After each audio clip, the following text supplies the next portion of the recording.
Spotlight തുടരുമ്പോൾ ഭൂട്ടാൻ വാഹനക്കടത്ത് കേസിൽ കേരള പോലീസിന് സഹായം തേടുകയാണ് കസ്റ്റംസ്. ക്രമസമാധാന ചുമതലയുള്ള ADGPക്ക് കസ്റ്റംസ് പ്രിവന്റീവ് വിഭാഗം കമ്മീഷണർ കത്ത് നൽകി. മുഴുവൻ വാഹനങ്ങളും കണ്ടെടുക്കാൻ കഴിയാത്ത സാഹചര്യത്തിലാണ് പോലീസിന്റെ സഹായം തേടുന്നത്. അതിനിടെ മാഹിൻ അൻസാരി മൂവാറ്റൂർ സ്വദേശി ഇയാളുടെ മൊഴിയിൽ നിന്ന് ഇടനിലക്കാരെക്കുറിച്ച് കസ്റ്റംസിന് വിവരങ്ങൾ ലഭിച്ചു. ഇതോടെ ഡൽഹി കേന്ദ്രീകരിച്ച് പ്രവർത്തിക്കുന്ന ഇടനില സംഘത്തെക്കുറിച്ച് അന്വേഷണം കൂടുതൽ വ്യാപിപ്പിക്കാനാണ് തീരുമാനം.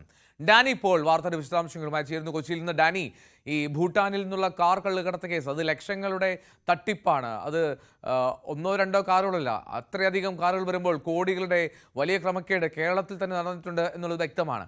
ഈ അൻസാരിയുടെ മൂവാറ്റൂർ സ്വദേശിയായിട്ടുള്ള ആളുണ്ടല്ലോ, ഇയാൾ നേരിട്ട് ഭൂട്ടാനിൽ എത്തിച്ച കാറാണ് അയാളുടെ പക്കൽ എന്നല്ലേ മനസ്സിലാക്കിയത്. അപ്പോൾ അയാൾക്ക് സ്വാഭാവികമായും ലഭിച്ച വഴി അത് കൃത്യമായും മാഹിൻ അൻസാരി നൽകിയ മൊഴി അത് കസ്റ്റംസിന് വലിയ തോതിൽ ഗുണം ചെയ്യുന്നതല്ലേ?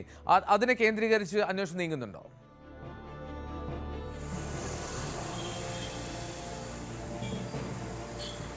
ഈ മാഹിൻ അൻസാരിയെ ചോദ്യം ചെയ്തതിൽ നിന്നും അയാളുടെ മൊഴി അനുസരിച്ചുമാണ് ഇപ്പോൾ പ്രധാനമായും കേസ് മുന്നോട്ട് നീങ്ങുന്നത്. കഴിഞ്ഞ ദിവസങ്ങളിലാണ് ഇയാളെ മണിക്കൂറുകളോളം ചോദ്യം ചെയ്തത്. പ്രത്യേകിച്ച് ഇയാൾക്ക് ഇടനിലക്കാരെ സംബന്ധിച്ച് വ്യക്തമായ ഒരു ധാരണ ഇയാൾക്കുണ്ട് എന്ന് തന്നെയായിരുന്നു കസ്റ്റംസിൻ്റെ നിഗമനം. അത് ഏതാണ്ട് ശരിയായി എന്ന് തന്നെയാണ് ഇപ്പോഴുള്ള കസ്റ്റംസിൻ്റെ നീക്കത്തിൽ നിന്ന് അറിയാൻ സാധിക്കുന്നത്. പ്രധാനപ്പെട്ട ഇടനിലക്കാരെന്ന് പറയുന്നത് അത് ഡൽഹി കേന്ദ്രീകരിച്ചാണ് പ്രവർത്തിക്കുന്നത് എന്നാണ് ഇയാൾ പറഞ്ഞിരിക്കുന്നത്. ഇയാളിൽ നിന്ന് ലഭിച്ച മൊഴിയുടെ അടിസ്ഥാനത്തിൽ അങ്ങനെ ചിലരെ സംബന്ധിച്ച് കസ്റ്റംസിൻ്റെ മറ്റ് യൂണിറ്റുകൾ അന്വേഷണം തുടങ്ങിയിട്ടുണ്ട്. ഇതിൽ പലർക്കും തന്നെ ഓരോ ഉത്തരവാദിത്തങ്ങൾ എന്ന രീതിയിലേക്കാണ് ഈ ഇടനിലക്കാർ പ്രവർത്തിക്കുന്നത്. ഒരു സംഘം അവിടെ നിന്ന് വാഹനങ്ങൾ കടത്തിക്കൊണ്ടുവരാൻ നേരിട്ട് പ്രവർത്തിക്കുമ്പോൾ മറ്റൊന്ന് ഇതിൻ്റെ ഒരു RC ബുക്ക് അടക്കമുള്ള കാര്യങ്ങളിൽ ഇടപെടുന്നതിന് വേണ്ടിയാണ് അവരുടെ ഒരു ശൃംഖല വികസിപ്പിച്ചിരിക്കുന്നത്. അപ്പോൾ ഇവരെല്ലാം തന്നെ ഒരേ കണ്ണികളുടെ ഭാഗമാക്കുന്നു, വലിയ രീതിയിലേക്ക് കച്ചവടം നടത്തുന്നു. വലിയ ഈ ആഡംബര വാഹനങ്ങൾ എന്ന് പറയുമ്പോൾ വിൻറ്റേജ് മോഡലുള്ള വാഹനങ്ങൾ അടക്കമുള്ള കാര്യങ്ങൾ ഇവിടേക്ക് കൊണ്ടുവരികയും ചെയ്യുന്നുണ്ട്. ഇത് കാലങ്ങളായി പല രീതിയിൽ തന്നെ നടന്നു വരികയും ചെയ്യുന്നു. ഒപ്പം തന്നെ കേരളത്തിലും വലിയ രീതിയിൽ ഈ വിപണി അടുത്തിടെയാണ് അവർ മെച്ചപ്പെടുത്തിയെടുത്തത്. കേരളത്തിൽ മാത്രമായിട്ട് ഏതാണ്ട് 200ഓളം വാഹനങ്ങൾ വിറ്റതായിട്ടാണ് കണക്കാക്കുന്നത്. എന്നാൽ അതിൽ 38ഓളം വാഹനങ്ങളുടെ വിവരങ്ങൾ മാത്രമാണ് കസ്റ്റംസിന് ശേഖരിക്കാൻ കഴിഞ്ഞിട്ടുള്ളതും. മറ്റുള്ളവയ്ക്ക് വേണ്ടി അന്വേഷണം തുടരുകയാണ്. ഈ സാഹചര്യത്തിലാണിപ്പോൾ കസ്റ്റംസ് പോലീസിൻ്റെ കൂടി സഹായം തേടിയിരിക്കുന്നത്. പ്രധാനമായും ഇത്രത്തോളം വാഹനങ്ങൾ കണ്ടെത്താനുണ്ട്.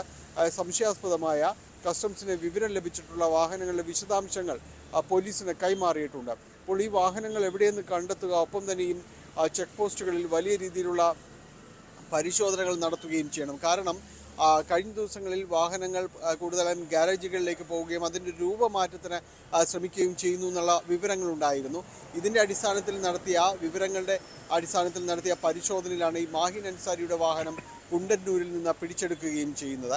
മാഹിൻ അൻസാരി പക്ഷേ ഇത്തരം കാര്യങ്ങൾ നിഷേധിക്കുകയാണ് ചെയ്തിരിക്കുന്നത്. താൻ അങ്ങനെ ഒരു നിർദ്ദേശം, താൻ ഒരു തട്ടിപ്പ് നടത്തിയിട്ടില്ല എന്നെല്ലാം തന്നെ പറയുമ്പോൾ പോലും കൃത്യമായി കസ്റ്റംസിന് ഇയാൾ ചില വിവരങ്ങൾ കൈമാറിയിട്ടുണ്ട്. അപ്പോൾ പല വാഹനങ്ങളും സംസ്ഥാനം വിടാൻ സാധ്യതയുണ്ട് എന്ന വിവരങ്ങൾ കൂടി കസ്റ്റംസിന് ലഭിക്കുന്നു.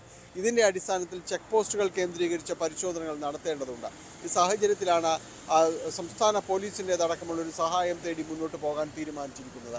ഏതായാലും ഓപ്പറേഷൻ മുൻകൂറുമായി ബന്ധപ്പെട്ടുകൊണ്ട് കൂടുതൽ പരിശോധനകൾ ഉണ്ടാകും, കൂടുതൽ ചോദ്യം ചെയ്യലുകൾ ഉണ്ടാകും എന്ന് തന്നെയാണ് ഈ ഘട്ടത്തിൽ നമുക്ക് മനസ്സിലാക്കാനായിട്ട് സാധിക്കുന്നത്. ഒപ്പം ED കൂടി ഈ അന്വേഷണത്തിലേക്ക് കടന്നു വന്നിട്ടുണ്ട്. ED വൈകാതെ ECIR രജിസ്റ്റർ ചെയ്യുമെന്നാണ് മനസ്സിലാക്കുന്നത്. അവർ പ്രാഥമികമായുള്ള അവരുടെ ഒരു അന്വേഷണത്തിൽ അവരുടെ ഒരു കണ്ടെത്തലായി പറയുന്നത് ഇതിൽ കള്ളപ്പണ ഇടപാട് നടന്നിട്ടുണ്ട് എന്ന രീതിയിലുള്ള സംശയങ്ങൾ അവരുടേത് ബലപ്പെടുകയാണ്. കാരണം ഈ വാഹനങ്ങൾ പലതും കൈമാറിയത് വ്യക്തമായ ഒരു വിലയുടെ ഒന്നും അടിസ്ഥാനത്തിൽ കാണിച്ചിട്ടില്ല, അത് നിയമപരമായി കാണിച്ചിട്ടില്ല. അല്ലാതെയുള്ള കൈമാറ്റങ്ങൾ നടന്നിട്ടുണ്ട്. അത്തരം കൈമാറ്റങ്ങൾ സ്വാഭാവികമായും കള്ളപ്പണം തന്നെയാണ്, നിയമാനുസൃതമല്ലാത്ത വഴികളിലൂടെ തന്നെയാണ് ഈ കൈമാറ്റങ്ങൾ നടന്നിട്ടുള്ളത് എന്ന് തന്നെയാണ് EDയും അവരുടെ ഒരു നിഗമനമായി വരുന്നത്. അതുകൊണ്ട് ഈ കാര്യത്തിൽ അവരുടേതായ ഒരു അന്വേഷണത്തിലേക്ക് വരും ദിവസങ്ങളിലേക്ക് കടക്കും. കേസെടുത്ത അന്വേഷണം മുന്നോട്ട് കൊണ്ടുപോകാൻ തന്നെയാണ് സാധ്യതയുള്ളത്. പ്രത്യേകിച്ച് ദേശവ്യാപകമായി നടക്കുന്ന ഈ ഒരു പരിശോധനയും കാര്യങ്ങളുമെല്ലാം തന്നെയുണ്ട്. അതിൻ്റെ കൂടി വിശദാംശങ്ങളുടെ അടിസ്ഥാനത്തിലായിരിക്കും ദേശീയ അന്വേഷണ ഏജൻസികൾ മുന്നോട്ട് പോവുക. എൽദോ, ഡാനി, ഇതിൽ ഈ ഇത്രമാത്രം കാറുകൾ കേരളത്തിൽ തന്നെ ഉണ്ട് എന്നുള്ള നിഗമനം കസ്റ്റംസിനുണ്ട്. ഇനിയും ഈ കാറുകൾ അത്രമാത്രം വളരെ എളുപ്പത്തിൽ കടത്തിക്കൊണ്ടുപോവുക, ഇപ്പോൾ ചെക്ക് പോസ്റ്റ് വഴിയൊക്കെ കൊണ്ടുപോകുക എന്ന് പറഞ്ഞാൽ ഈ മോഡൽ കാറുകൾ വളരെ ഈസിലി നോട്ടീസ് ചെയ്യപ്പെടുന്ന കാറുകളാണ്. സാധാരണക്കാർ പോലും പെട്ടെന്ന് നോക്കും ഈ കാറുകൾ. സാധാരണ കാറുകൾ പോലെ അല്ലെങ്കിൽ ഇന്ത്യയിലുള്ള കാറുകൾ പോലെ അല്ലല്ലോ. അപ്പോൾ അതുകൊണ്ട് തന്നെ അത് കടത്തിക്കൊണ്ടു പോവുക അല്ലെങ്കിൽ ഒളിപ്പിക്കുക എന്നൊക്കെ പറയുന്നത് അത്രമാത്രം എളുപ്പമുള്ള കാര്യമാണോ ഈ വാഹനം സ്വന്തമാക്കിയ ഉടമകൾക്ക്? ഇനി മറ്റൊരു പ്രധാനപ്പെട്ട കാര്യം, ഈ വാഹനം സ്വന്തമാക്കിയ ഉടമകളുടെ ഒരു സ്ഥിതി കൂടെ ഇതിൽ പരിശോധിക്കേണ്ടതില്ലേ? കാരണം അവർ ഇതിൽ എല്ലാ പേപ്പറുകളും ഉണ്ട് എന്നുള്ള തരത്തിലായിരിക്കും ഒരു പക്ഷേ ഈ സെക്കൻഡ് ഓണർ വാഹനങ്ങൾ വിൽക്കുന്ന പല ഏജൻസികളിൽ നിന്നും അല്ലെങ്കിൽ ഷോറൂമുകളിൽ നിന്നും ഇത് വാങ്ങുന്നത്. അപ്പോൾ അവർ നേരിടുന്ന ഒരു പ്രതിസന്ധി കൂടിയില്ല ഈ കേസിന്റെ മറ്റൊരു വശം നോക്കിയാൽ?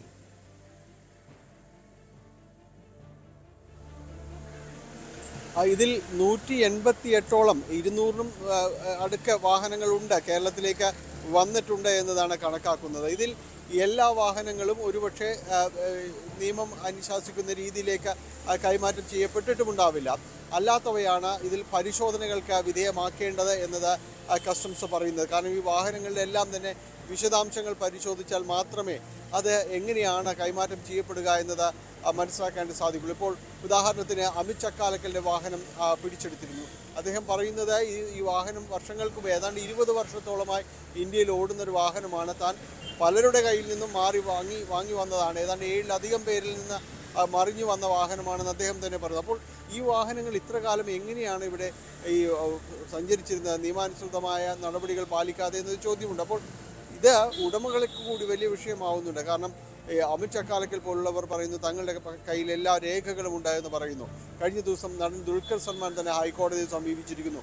നിയമാനുസൃതമായി മാത്രമാണ് താൻ ഈ കാർ വാങ്ങിയത്, പിടിച്ചെടുത്ത കാർ തനിക്ക് വിട്ടുതരണം എന്ന് തന്നെ ആവശ്യപ്പെട്ടിരിക്കുന്നു. കസ്റ്റംസ് രേഖകൾ പരിശോധിച്ചിട്ടില്ല എന്ന് പറയുന്നു. അപ്പോൾ ഇതെല്ലാം ഈ ഉടമകൾ മുന്നോട്ട് വയ്ക്കുന്ന കാര്യങ്ങളാണ്. കാരണം അവർ ഒരു 7-മതോ 8-മതോ ഉടമയായിട്ട് ഇതെല്ലാം വാങ്ങിക്കുമ്പോൾ അവർക്കറിയാവുന്നത് കാറുകൾ നാളുകളായിട്ട് നിരത്തിലുള്ളതാണ്. അവയ്ക്ക് ഇതുവരെയും ഈ രീതിയിലുള്ള ഒരു നിയമ നടപടിയോ ഒന്നും തന്നെയും അഭിമുഖീകരിക്കേണ്ടി വന്നിട്ടില്ല എന്ന് പറയുന്നു. അപ്പോൾ സ്വാഭാവികമായും അത് നിയമാനുസൃതമാണ് എന്ന് തന്നെ അവർ കരുതുന്നു. അങ്ങനെ അവരുടെ ഒരു ധാരണകളെ മറിച്ചാക്കണമെങ്കിൽ അതിൽ മറ്റെന്തെങ്കിലുമുള്ള ഇടപാടുകൾ നടന്നിട്ടുണ്ട് എന്നതടക്കമുള്ള കാര്യങ്ങൾ സ്ഥിരീകരിക്കേണ്ടി വരും. അവിടെയാണ് EDയുടെ ഒരു റോൾ പ്രധാനമായിട്ട് വരുന്നത്. ഈ കാറുകൾ നിയമാനുസൃതമല്ല കൈമാറിയതെന്ന് പിന്നെ തെളിയിക്കേണ്ട ഒരിടമെന്ന് പറയുന്നത് കള്ളപ്പണം, ഇതിൻ്റെ കൈമാറ്റത്തിൽ എങ്ങനെ പണം കൈമാറി, എങ്ങനെ ഇത് സ്വന്തമാക്കി എന്നതടക്കമുള്ള കാര്യങ്ങളിലാണ്. അവിടെയും EDയുടെ ഒരു പരിശോധനയുടെ ഒരു കണ്ണ് ആ ഭാഗത്ത് വരുമ്പോഴാണ് ഇതിൽ കള്ളപ്പണ ഇടപാട് അടക്കം സംശയിക്കുന്നതായിട്ട് പറയുന്നത്. ഏതായാലും ഈ ഒരു സാഹചര്യത്തിൽ ഈ വാഹന ഉടമകൾക്ക് പലർക്കും തന്നെ പല ബുദ്ധിമുട്ടുകളും നേരിട്ടിട്ടുണ്ട്, അതിലൊരു സംശയവുമില്ല. കാരണം തങ്ങൾ വാങ്ങിയ വാഹനം ഇപ്പോൾ നിയമാനുസൃതമാണ് എങ്കിൽ അവരുടെ കൈവശമുള്ള പേപ്പറുകൾ അത് വ്യാജമാണോ അല്ലയോ എന്ന് അവർക്ക് പോലും നിശ്ചയിക്കാൻ പറ്റാത്ത ഒരവസ്ഥയിലേക്കാണ് പോകുന്നത്. കാരണം കോൺസുലേറ്റിൻ്റേതടക്കമുള്ള ആ സീലുകൾ ഉണ്ടാക്കിയത് നിയമാനുസൃതമാക്കാൻ ചിലർ ശ്രമിച്ചു. അത്തരം റാക്കറ്റുകൾ കൂടി ഉണ്ട് എന്ന വിവരം കൂടിയാണ് കസ്റ്റംസ് സ്ഥിരീകരിക്കുന്നത്. അപ്പോൾ അത്തരം കാര്യങ്ങളിലെല്ലാം വലിയ രീതിയിലുള്ള അന്വേഷണവും എല്ലാം തന്നെ വേണ്ടതാണ്. മറ്റൊന്ന്, ഈ വാഹനങ്ങൾ രൂപമാറ്റം വരുത്താനുള്ള ചില ശ്രമങ്ങളെല്ലാം തന്നെ പലയിടങ്ങളിലും നടക്കുന്നത് പുറത്തേക്ക് ഇത് കൊണ്ടുപോകാൻ വേണ്ടിയാണ് എന്നതെല്ലാം തന്നെ പറയുന്നു. അതിൽ എങ്ങനെയാണ് ഇതിൽ ഇനിയുള്ള പരിശോധനകൾ എന്നതായിരിക്കും ഓപ്പറേഷൻ ഇൻകൂറിൻ്റെ ഇനിയുള്ള നാളുകളുടെ ഒരു നടപടി എന്ന് പറയുന്നതും അതുതന്നെയാവും.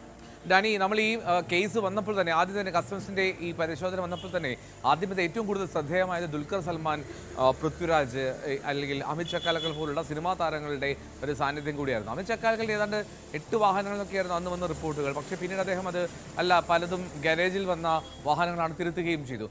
ഇവരെയൊക്കെ കേന്ദ്രീകരിച്ചുള്ള അന്വേഷണം എന്തായി? ഇവരുടെ വാഹനങ്ങളൊക്കെ എല്ലാം ക്ലിയർ ആണ് എന്നുള്ള മട്ടിലേക്ക് കാര്യങ്ങൾ എത്തുന്നുണ്ടോ, അതോ ഇപ്പോഴും അവരുടെ വാഹനങ്ങളിൽ പരിശോധന തുടരുകയാണോ?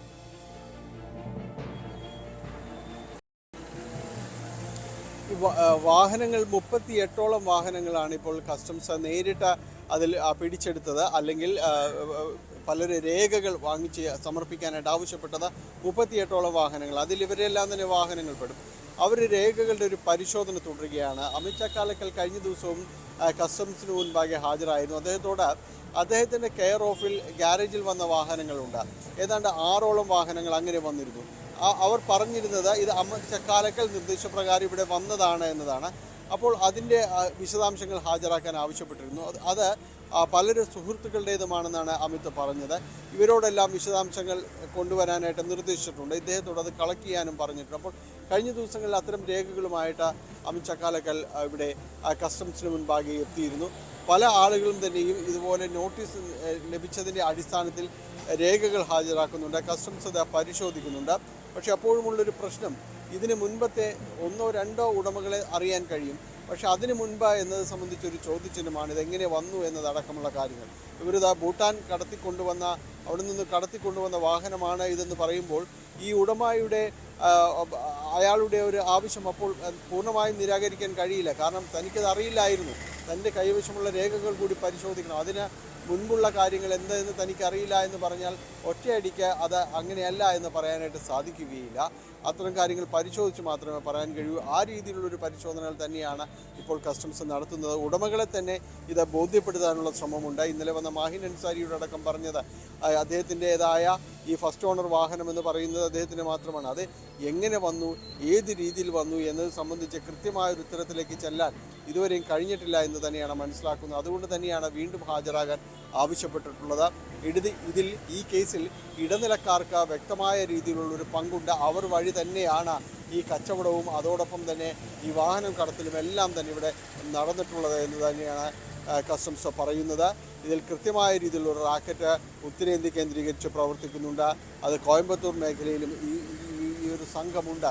പ്രത്യേകിച്ച് വിൻറ്റേജ് കാറുകളോട് ക്രൈസുള്ള അങ്ങനെയുള്ള താല്പര്യമുള്ളവരെ കണ്ടെത്തി അവരവരുടെ ഗ്യാരേജിലേക്ക് ഇത്തരം വാഹനങ്ങൾ എത്തിക്കുന്നതിലെല്ലാം തന്നെ ഇവർ ഇടനിലക്കാരായി വർത്തിക്കുന്നുണ്ട് എന്ന് തന്നെയാണ് പറയുന്നത്. അത് ബിസിനസ് ഫീൽഡിലാണെങ്കിലും സിനിമാ മേഖലയിലാണെങ്കിലും അങ്ങനെ ഈ സമ്പത്തുള്ള അവരുടെ ഒരു സർക്കിളുകളിലെല്ലാം തന്നെ ഇത്തരം ഇടനിലക്കാരുണ്ട്. അവർക്ക് കൃത്യമായി കാര്യങ്ങളെല്ലാം തന്നെ കൈമാറുന്നുണ്ട് എന്ന് തന്നെ പറയുന്നു. ആ ഇടനിലക്കാരിലേക്ക് ഈ അന്വേഷണം ചെല്ലുക, അവരെ കൂടി കസ്റ്റഡി എടുത്തുകൊണ്ട് ചോദ്യം ചെയ്യുക എന്നതാണ് ഈ കേസിനെ മുന്നോട്ട് കൊണ്ടുപോവുകയുള്ളൂ. അതുകൊണ്ട് ഇടനിലക്കാരിലേക്കാണ് ഇപ്പോൾ അന്വേഷണം എത്തി നിൽക്കുന്നത്. വരും ദിവസങ്ങളിൽ അതുമായി ബന്ധപ്പെട്ടുകൊണ്ടുള്ള ചോദ്യം ചെയ്യലുണ്ടാകുമെന്ന സൂചനയാണ് കസ്റ്റംസിൽ നിന്ന് ലഭിക്കുന്നത്. ഡാനി ഇപ്പോഴാണ് വിവരങ്ങൾ നൽകിയത്. എന്തായാലും കൂടുതൽ പരിശോധനകൾ തുടരുക തന്നെയാണ്. കൂടുതൽ പേരിലേക്ക് ആ കാര്യങ്ങളെത്തും. ഇടനിലക്കാരുണ്ട് എന്നുള്ള ഉറപ്പാണ്. അത് ഉത്തരേന്ത്യ കേന്ദ്രീകരിച്ചാണ് എന്നുള്ള സംശയവും നിഗമനവുമാണ് ഇപ്പോൾ കസ്റ്റംസിനുള്ളത്. മൂവാറ്റൂർ സ്വദേശി മാഹീൻ നൽകിയ വിവരങ്ങൾ അത് വളരെ നിർണായകമാകുന്നു. അതനുസരിച്ചുള്ള അന്വേഷണമാണ് ഇപ്പോൾ കേസിൽ പുരോഗമിക്കുന്നത്.